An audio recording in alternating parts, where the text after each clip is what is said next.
Praise lord. దేవుని అతి పరిశుద్ధమైన శ్రేష్టమైన నామమునకు స్తోత్రం కలుగును గాక. మీ అందరికీ నా ప్రేమపూర్వక వందనాలు తెలియపరుస్తున్నాను. ఎలా ఉన్నారు?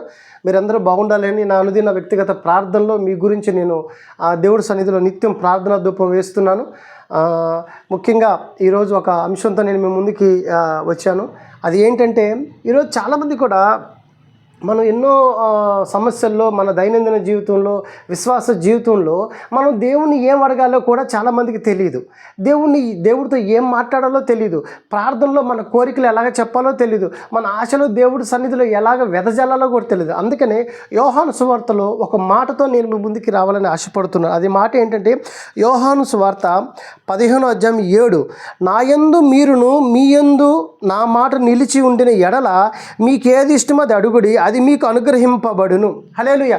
నా యందు మీరును మీ యందు. నేను మొదట దేవుని యందు మనం ఏదైతే అడగాలనుకుంటున్నామో దేవుణ్ణి, మనం ఏదైతే దేవుడి సన్నిధిలో వెదజల్లుతున్నామో, ఏదైతే మన ఆశల గురించి, మన కోరికల గురించి దేవుడి సన్నిధిలో ప్రార్థన ధూపం వేస్తున్నామో అది వాక్యానుసారమైంది ఉండాలి. హల్లెలూయా. మరి వాక్యానుసారమైంది ఏదయ్యా మేము ఎలాగ గుర్తుపట్టాలి, ఎలా గ్రహించుకోవాలంటే, నువ్వు ఎప్పుడైతే ప్రార్థనా పరుడుగా నువ్వు మారుతావో, ఎప్పుడైతే నువ్వు ప్రార్థనా పరురాలుగా నువ్వు ఉంటావో, ఎప్పుడైతే నువ్వు నిత్యం ప్రార్థన ధూపం దేవుడి సన్నిధిలో వేస్తావో, అప్పుడు నీకు ఏది వాక్యమో, ఏది అసత్యమో, ఏది సత్యమో నీకు తెలుస్తుంది. నా యందు మీరును. నువ్వు ఎప్పుడైతే దేవుడి సన్నిధిలో నువ్వు వాక్యాన్ని నువ్వు వెదజల్లుతావో, దేవుడి సన్నిధి ఎక్కడైతే నువ్వు వాక్యాన్ని నువ్వు వినగలుగుతావో, దేవుడి సన్నిధిలో నువ్వు ఎలాగైతే ప్రార్థన చేస్తావో, వాక్యానుసారంగా ఉన్నదా లేదా నీకే గ్రహింపు వస్తుంది.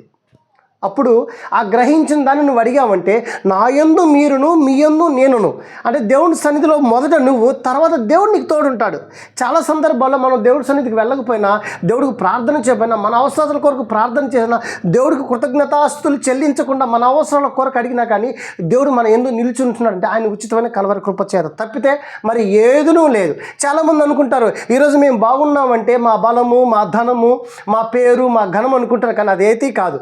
దేవుని కృప మాత్రమే దేవుడి సన్నిధిలో మనం నిలవరింప చేస్తుంది. మనం ఒకవేళ నిలవలేకపోయాము అంటే దేవుడి సన్నిధి మన నుంచి తొలగిపోయినట్టే, దేవుడి కృప మన నుంచి తొలగిపోయినట్టే. మరి నా యందును మీరును మీ యందు నేనును. మరి ఆ మాటకి చాలా మర్మమైన లోతైన అర్థం ఉంది. అది ఏంటంటే, మనం ఏది అడుగుతామో అది వాక్యానుసారంగా ఉండాలి.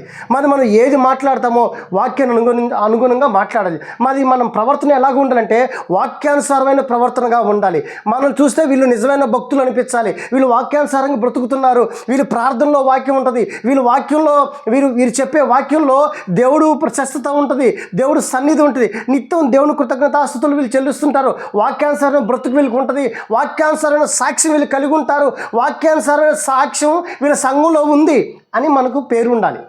హల్లెలూయా. మరి అప్పుడు నువ్వు ఎప్పుడైతే వాక్యానుసారంగా నువ్వు బ్రతుకుతావో, అప్పుడు దేవుడు నీకు ఏది కావాలో, అప్పుడు నీకు ఏది ఇష్టమో అది దేవుడికి తెలుసు. నువ్వు ఇష్టానుసారంగా నువ్వు అడిగితే కాదు, దేవుడు నీకు ఏది ఆశీర్వాదంగా ఉండాలో అది ఇస్తాడు దేవుడు. హల్లెలూయా. సరే, ఇంకో మాట మనం ముందుకెళ్దాం. ఫిలిప్పీన్స్కి రాసిన పత్రికలో అపోస్తలుడైన పౌలు గారు ఫిలిప్పీన్స్ సంఘానికి ఒక మాట రాస్తుంటాడు. 4:19 ఉంటుంది. కాగా దేవుడు తన ఐశ్వర్యం చొప్పున క్రీస్తు యేసునందు మహిమలో మీ ప్రతి అవసరం తీర్చును. హల్లెలూయా. మీ ప్రతి అవసరం తీర్చబడుతుంది. దేవుడు తెలుసు. నువ్వు ఏది అడుగుతావో రేపు దేవుడికి ముందే తెలుసు. దేవుడు ఆజ్ఞ లేకుండా తలలో నుంచి తల వెంట్రుక కూడా రాలేదని చెప్పి వాక్యం సెలవిస్తుందే. మరి నీకు ఏది కావాలో నీకంటే ముందుగా బహుగా ఎరిగిన దేవుడి సన్నిధిలో నువ్వు ప్రతిదీ అడగాల్సిన అవసరం లేదు. ఎప్పుడైతే నువ్వు వాక్యానుసారంగా దేవుని యందు నువ్వు ఉంటే ఆటోమేటిక్గా దేవుడు నీ యందు ఉన్నట్టే. కొన్ని సందర్భాల్లో దేవుడు చేసే కార్యాలు మనకి లేట్ అయి ఉండొచ్చు, కొన్ని సందర్భాల్లో దేవుడు మనకి సమాధానం లేటుగా ఇస్తూ ఉండొచ్చు. అయినప్పటికీ దేవుడు మనకి మాట్లాడుకోకుండా ఉండేదానికి అతను రాయి కాదు, చెట్టు కాదు, పుట్ట కాదు, ఒక గుళ్ళో విగ్రహం కాదు దేవుడు. మనం అడిగితే సమాధానం చెప్పుకోకుండా ఉండేదానికి. ఎప్పుడైతే నువ్వు దేవుణ్ణి అడుగుతావో, అడుగుడి మీకు, ఇంకో మాట మీకు వెంటనే గుర్తు రావచ్చు, అడుగుడి మీకు ఇవ్వబడును. నువ్వు ఏది అడగాలి?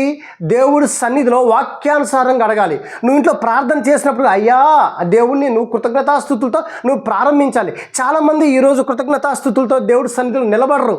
మా బలం అనుకుంటారు, మా ఉద్యోగం. నువ్వు ఉద్యోగంలో, వ్యాపారంలో, నీ విధి నిర్వహణలో నువ్వు అభివృద్ధి చెందాలన్నా, దీవించబడాలన్నా, ఆశీర్వదించబడాలన్నా, దేవుని చిత్త ప్రకారం నువ్వు బ్రతికితే, వాక్యానుసారంగా నీ జీవితం ఎదుటి వాళ్ళకి కనపడితే అప్పుడు దేవుడు నీ యందు నిలిచినట్టే. ఫస్ట్ నువ్వు వాక్యానుసారమైన బ్రతుకు నీలో ఉండాలి, వాక్యం నీలో కనపడాలా. దేవుడు ఒక సందర్భంలో దేవుడు బహు ప్రజల మధ్యలో నడుచుకుంటూ వెళ్తున్నప్పుడు ఒక వస్త్రపు చెంగు తగిలి ముట్టుకొని స్వస్థత పడ్డారు.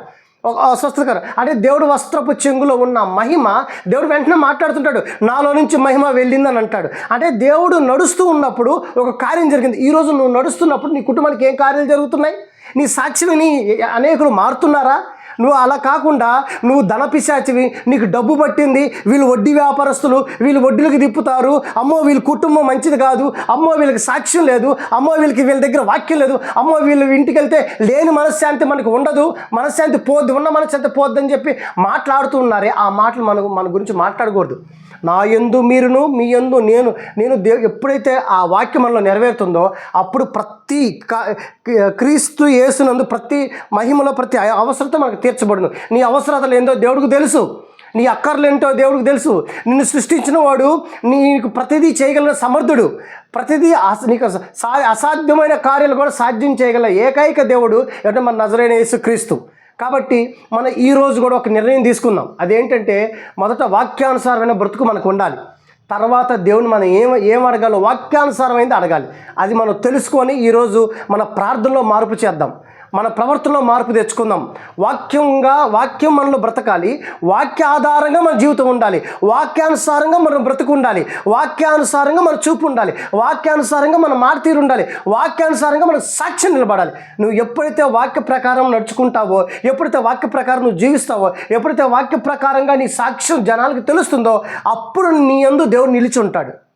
దేవుడు ఈ మాటలు మన వినికిడిలో దీవించి ఆశీర్వదించి ఫలభరితంగా చేయునుగాక. ఆమేన్.